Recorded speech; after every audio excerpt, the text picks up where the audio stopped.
Hi, I'm Em, and this is the Knit You Up vlog.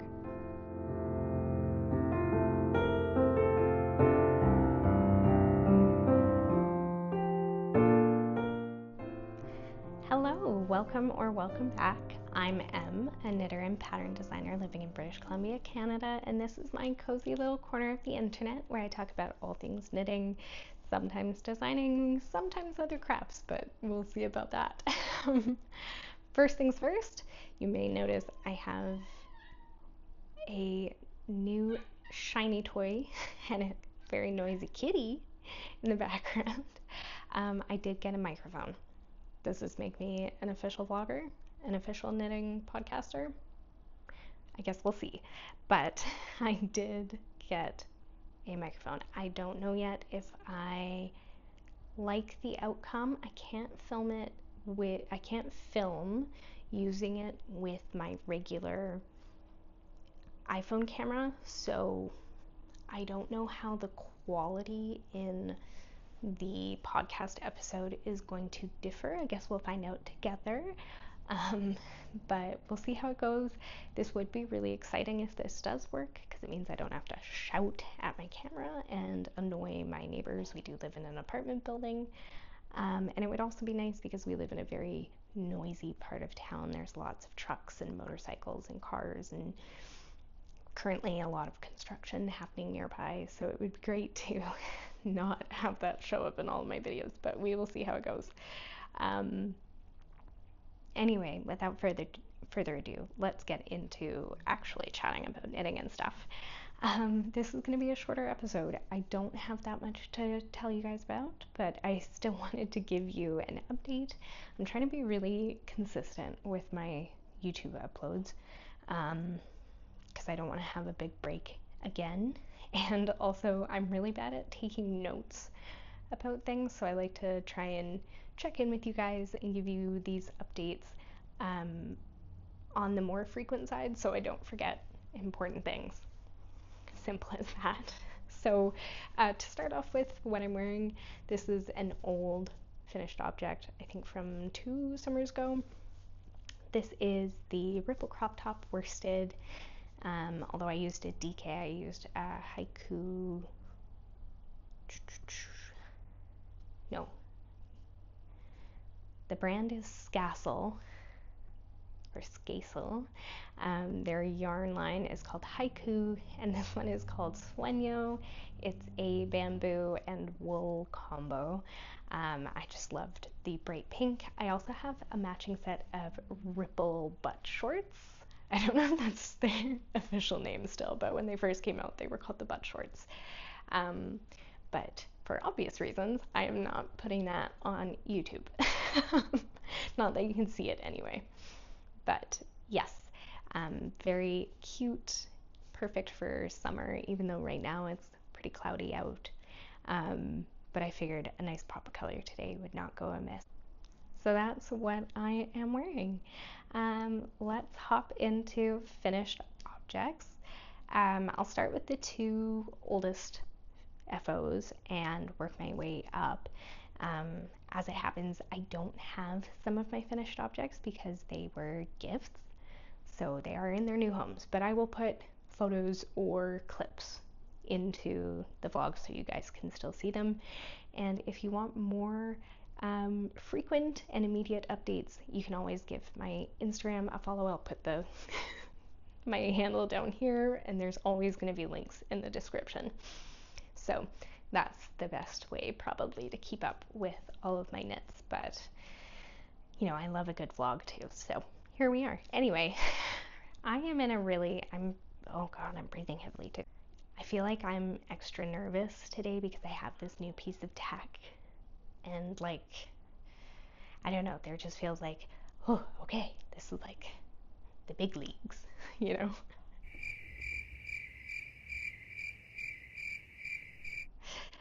Anyway, I'm sorry I'm rambling. Let's just move into, I have my little basket of things. So you guys probably remember this one from last time. This was a whip on the last pod episode, or the last regular episode. This is the Simple Things shawl. It's just a beautiful, let me lean forward, beautiful garter stitch shawl. This is a free pattern and I really recommend it. It's very straightforward, really well laid out. I modified this in every single one. I've knit 3 of these now. And I made the same modifications to all of them. I just did a slower increase and decrease of the stitches so that I got a longer, skinnier scarf rather than a shorter, wider scarf. But yeah, so you guys saw this when it was still a work in progress. I cast it on immediately after I finished off my first one. Beautiful variegated lavender color from Ancient Arts Fiber and a bubblegum pink mohair, and I love the way that these colors mix. I think it's gorgeous. I would try it on, but I don't want to mess this up now. So we'll skip that for right now. One thing I love about this yarn combo, I don't know if this will come across, but do you see like the bounce? Can you see that? I don't know. But there's a good amount of bounce and spring to it, and it was really nice to knit with. I had an amazingly fun time with it. The one annoying thing is I did run out of mohair, so I did have to supplement. There's a tiny bit of Katya Concepts mohair in bubblegum, which was the closest match I could find. I don't think Crystal Palace Yarns makes mohair anymore, but you can fact check that. I don't know, in all honesty. Yeah, this will be a gift knit. I haven't blocked it yet because I want to block it fresh once it is gifted. So for now, it's just tucked away in storage, staying safe and clean, and I will give it a really solid, beautiful block to let those fibers open up before it is gifted. But I didn't really see the point in blocking it yet. So the recipient does not watch my videos, so I don't feel bad about showing it off, especially here. I did also post about it on Instagram. I don't think the surprise will be spoiled. And that goes for my second finished object as well, which is yet another Simple Things shawl, little yarn croissant. This one is, ooh, now I'm blanking on the brand of wool, but it was just a cream wool that I had in stash, like a DK weight long wool, something long wool, I can't remember, but it'll be in the description. So this one is much shorter than the purple one, just because of the yardage that I had. Whenever I knit these, I weigh my cake beforehand, and then I just knit to the halfway point with the increases and then do the decreases with the rest of the yarn, because I want to make the most of the yarn. So that's what I did, and this one I paired with CZ Textiles mohair in Malabar in Autumn, and it's a beautiful pink and gold and maroon and beautiful, gorgeous, like crimson variegation. And I've been calling this the strawberry shortcake cowl because to me it just looks like berries and cream. And yeah, I love how this turned out, and this will be a gift as well. But again, the recipient does not watch my videos, so I don't think anything will be spoiled. As I was saying, this is the Simple Things shawl. It is a free pattern, so if you also want to hop on the garter stitch bandwagon, I really recommend this pattern. It's super easy to modify if you want to create a slightly different width of shawl, or if you're working with different gauges. It's awesome, and I love that it's a free pattern because I think everyone should have some little yarn croissants in their closet. These will never fail to make me giggle. Okay, and now for some finished objects that I actually don't have with me. They were gift knits, they've been gifted. The first ones, I'm sure you guys know. Here, let me shift a little bit so I can put things up. I'm sure you guys have seen this one. The first finished object that I no longer have in my possession are the butter yellow False Creek socks that I knit for my mom. She didn't know I was knitting them for her, even though I was working on them like in her presence. I knit these in Sayer yarn alpaca sock.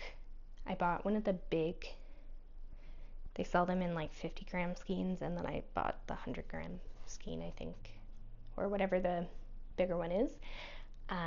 This is 40% wool, 40% alpaca, and 20% nylon, which is amazing because my mom is allergic to wool, but alpaca doesn't seem to bother her as much. So I try to knit for her as much in alpaca as I could. And so far, I think she's had some success wearing these. They turned out really cute. I wanted to knit a solid pair of the False Creek socks in preparation for pattern launch because a lot of my testers had chosen beautiful hand-dyed yarns with speckles and variegation, but I really wanted the slip stitches to be super clear for some of the pattern listing photos. So, and also I love knitting for, you know, my loved ones, so it felt like a good moment, and I got to try out some fancy yarn. I have to say, I was expecting to enjoy this yarn a lot more than I actually did. I don't know what it is about it, but maybe it's just knitting it on the, I knit on the little tiny circular needles, and maybe that just wasn't flowing as nicely. It feels really soft in the skein, but it just felt, I think I like a bouncier sock yarn, if that makes any sense. But the finished socks were amazing. They fit my mom perfectly. I did have her try it on before I got to the toe just to make sure that I wasn't, you know, wildly underestimating how large her foot was or anything like that. And I just think they turned out really cute, and I'm really happy with them. So, and then I have another butter yellow project. I did not mean to go into the butter yellow trend this hard, but I absolutely did. And I may or may not have ordered some pre-order butter yellow yarn as well recently, which we won't talk about. Shh, doesn't count if we don't talk about it. So again, this has already been gifted to its new home, but I knit a little cardigan for my soon to be arriving little niece. I'm so excited to have another baby in the family. This is the Soren Cardigan Mini. I think I said that correctly. Please tell me if it's wrong. I should really look things up before I start podcasting, but here we are. This project was addicting. Like this stitch pattern, the texture, I'm obsessed. It flew off my needles. And I mean, part of that is because it's a baby knit, so it's gonna go by quickly anyway. But I just couldn't get enough. I couldn't stop knitting it. It was amazing. So definitely a texture that I want to knit more of in the future. I think the designer did make an adult version of this cardigan. I used Vovo by Retrosaria by Rosa Pomar yarn. I really enjoyed knitting with it. It feels a little bit more rustic in the skein and when you're knitting with it, but then when it blooms it gets nice and soft, and oh my gosh, it smells so sheepy when you bloom it, which I love. I love a nice sheepy smell. Some people might not, but it was very sheepy the first wash. So Marlo, my little cat, was really into it when it was wet. He was like, "What is this? Oh my god." So yeah, really cool. One thing I will say about the Vovo yarn, and maybe I just got a one-off skein, but I did weigh one of my skeins before starting in on it. And They're sold as 50 grams. Mine weighed 45 grams, so I was definitely playing a little bit of yarn chicken. And 5 grams is not an insignificant amount, especially when you're doing a project like this, where, 5 grams can really make the difference between like matching cuffs and not matching cuffs. So something to just keep in mind. Maybe you might want to double check the weight of all your skeins so that you can have an extra one on hand or something like that. It was a bit disappointing, especially since I find usually what I run into, especially with indie dyed yarn, is I will end up with a skein that weighs a little bit more than the label says. So instead of 100 grams of fingering weight yarn, I will have like 103 grams or something, and it's a nice little surprise. So 5 grams short though is quite a bit, and I don't know if the other skein was also short that same amount or if it was actually 50 grams. So just something to keep in mind. Obviously, technology isn't perfect. These are being sorted out. The raw yarn is being sorted and measured in a big facility. It's hard to get everything perfect, but it is just something to watch out for, especially when you're trying to knit a certain size for something and making sure that you have enough yarn, especially if it's a gift knit or if it's not readily accessible to you. You may decide to play it safe and buy an extra skein. But I do think the jacket turned out really cute. Can't wait to see baby girl in it. I think it will be a little hot. She's going to be a summer baby. But I wanted to give her something, and it's chilly in with air conditioning and stuff, and babies need to stay cozy. So hopefully it's a nice little layer to help her feel cute and cozy and keep her looking fabulous. So I think I'm going to transition into whips by first talking about an almost finished object. It is blocking currently. Well, let me check. Okay, it is still pretty wet, but because I literally just pulled it off the blocking mat, I finished knitting it this morning. How cute is that? There are strings in the back because that's how I've decided what my back and my front is, because I am actually, once this is dry, I'm going to be going in and duplicate stitching something on the front in that little green edging color. So that's why I've left those unwoven for now to distinguish for me the front and the back. So this is, I'm going to go put it down. So that is the Flax DK sweater. It's a free pattern again. I knit a flax fingering weight for my nephew for Christmas, and the fit was amazing. This time I'm doing it in DK weight, and I've left off the garter stitch feature on the sleeves. I just wanted the classic because, again, I'm going to be doing some duplicate stitching, so I didn't want it to be too busy. I am knitting it using Sadness Garden Pure Gint in almond, and then the little edging on the cuffs and the bottom, and what will be the duplicate stitching once it's dry, is some sock yarn that I actually thrifted like 5 years ago, I want to say. There was no band. I have no idea. It looks hand-dyed. It's a beautiful like camo almost. So all of these army and khaki and olive and some gray tones in there too. Just really beautiful. Don't know who the dyer is. I got approximately 50 skeins, or not 50 skeins. Oh my god, can you imagine though? That would be amazing. I got about 50 grams of it at the thrift store. My guess is it's some kind of high twist merino and nylon, just from the feel of it and everything. So I did hold it double to get DK weight here. Good lord, I can't speak today. And I just thought it looked good with the almond color, and it's using up some bits and bobs in my stash, which is exactly what I had that skein there for.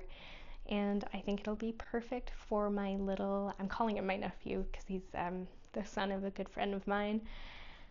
So I have another little nephew. This one lives in New Zealand, so I haven't met him, but I will be decking him out in wool. I already sent some hats his way. They got there super fast. So hopefully I can get this sweater sent out within like the next week so that A, he doesn't outgrow it before it even gets to him, and B, he can stay nice and cozy because it is winter down there right now. So I thought perfect timing. And yeah, it was just great knit. I actually really love this Annis Garden Pure Gint. Like, I get the hype. The knitting process of it is stunning. I love the texture. I love the bounce. And yeah, I'm excited to try duplicate stitching on such a large scale. Like, normally I've used duplicate stitching just to like fix mistakes or add like some little bits of color or something, but this is going to be quite large across the chest, so kind of excited to try it. But I figured it would be a good idea to block it before going in and duplicate stitching so that my tension can be really nice and even and all of the stitches line up and it's not like going at a weird angle. And I will put that on Instagram at the end as well. This knit up so fast that I haven't even documented it on Instagram yet. So YouTube exclusive here. It's just baby knits, especially like DK weight and up, are so fast. Okay, I have 2 more widths to chat about and then we'll be at the end. I wasn't kidding when I said it was a short one. It is what it is. This next one is a design, so I'm not going to go into too much detail yet because I put too much pressure on myself then, and then I get scared and I don't do it. Imposter syndrome things. Anyway, this is my next whip, my next design. This is actually the second sample that I'm working up. The first one I actually never finished. I got partway through, tried it on, and went, something isn't right. So I didn't frog it right away. I have it up so that I can, directly compare each sample. And that's kind of all I'm going to say right now about the pattern itself. I'm really enjoying working on it. Really excited to see it all come together, and hopefully this version is working out more in the way that I wanted it to, so fingers crossed it keeps going. I am knitting this in Annis Garden Double Sunday. This is, what color is this? Dusty Rouge, and I bought this because my local yarn shop had it on clearance, so I don't know if maybe the color is being discontinued or something, but I love this kind of dusty terracotta pink kind of tone. It's very similar to the Paloma sweater that I knit a couple years ago. But I just thought if it's on like nice yarn, I do like knitting with the Double Sunday. It's, again, like the Pure Gint, a very nice texture to work with. So I thought for a new design where I'm like literally ripping back every row to try something new, why not get clearance yarn that is also pleasant to knit with? So that's what we did. I went in there and bought a bunch, and now it's being made into this. So I'm hoping to have this design out for testing maybe this fall. It is my goal to publish 3 patterns this year, and I've done 2 so far. So I need 1 more for my goals, my 2025 goals, and if I can get this one out in testing, I bet I can have it published by the end of the year. Hopefully, maybe. Depends how fast I can get this to the testing stage, because I want to make sure that people have a good amount of time for the test knit. So we'll see, but I'm hopeful. If you have any guesses just based off this, on what pattern series this will belong to. Pop it in the comments. That's a big hint for you. And yeah, I will update you guys when it's not feeling, oh God.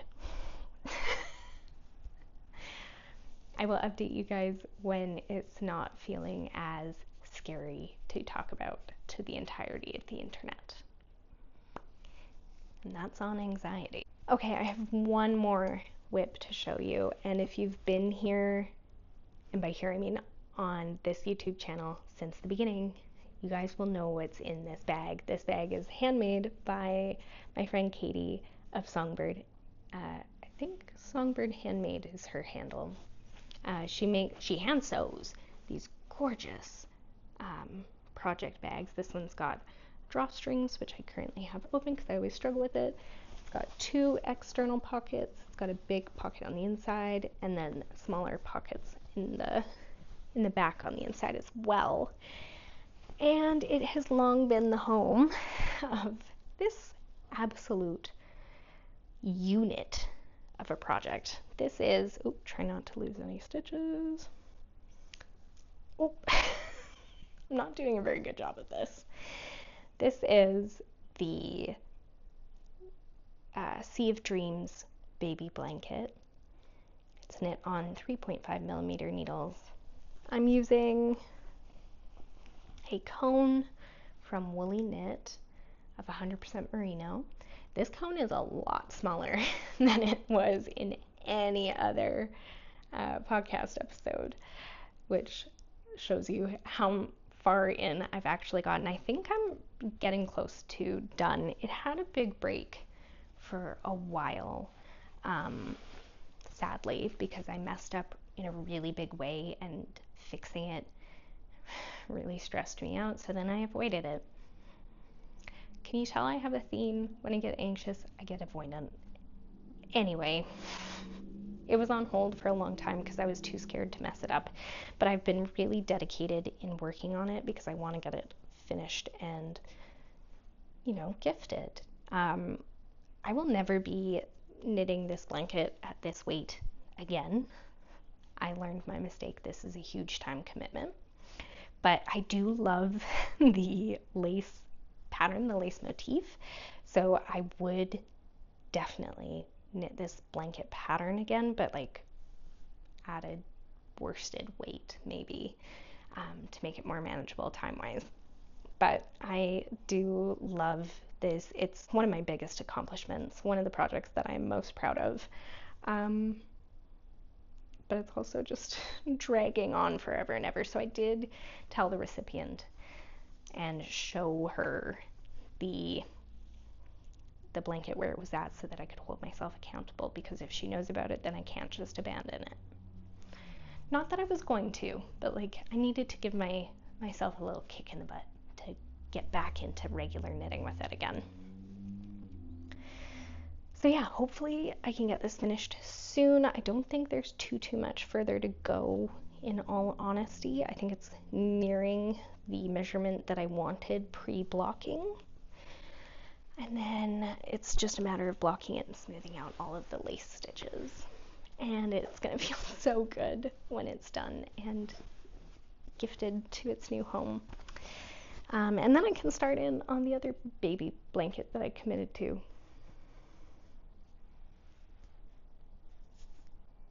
We're not gonna talk about my history of bad decisions here. Anyway, we've come to the end. I wasn't kidding when I said it was going to be a shorter episode. I just don't have that much on the go, but I did want to do this check-in and catch up and get caught up on where I'm at. And, you know, I'm trying to be good, and I'm trying to post more regularly on YouTube. So hopefully this just kind of keeps the momentum going. I have some ideas for mini episodes in the future, but if there is anything in particular that you would like me to cover in any of my videos, please let me know. I'm always up for suggestions or questions. And yeah, that's kind of it. You can check out everything is in the description box. I provide links when possible. Sometimes if there's a lot of things, I'll just make a list because I don't have unlimited editing time, unfortunately, so I can't always be tracking links down and pasting them and stuff, but the information will always be there. You can shop my patterns on Ravelry or Payhip. The False Creek socks are still new. Oh, side note, I don't think I mentioned this yet. Thank you so much for your warm reception of the False Creek socks. It was incredible to see how excited you all were. I have never sold as many patterns in the first month of sales as I have the False Creek socks in the first week of sales, which is insane to me. I mean, it's still, I'm not at like fancy pattern designer levels of pattern sales or anything, but to me, it's momentous. I can't believe the support that you have all shown me throughout this whole process, and I am so excited to see your False Creek socks that you knit up, and I'm so excited for the future of designing and, you know, bringing you guys more fun patterns and seeing what you think, and hopefully you guys enjoy knitting them too. So I just wanted to say a big thank you because I am mind blown over the reception so far. I mean, it's only been out for maybe 2 weeks by the time this video goes live, or 2.5 weeks. And I'm blown away. So very excited about that. Thank you so much. And thank you for watching this video. I hope you enjoyed it. Again, I have mini-sode ideas for the future. I'll be back with more of these kinds of regular podcast episodes where we talk through what I'm working on and finished objects, and hopefully I'll have a little bit more to chat with you guys about in the future. But for now, I hope that you are enjoying your craft of choice and having a good day. Thank you for joining me, and I'll see you next time.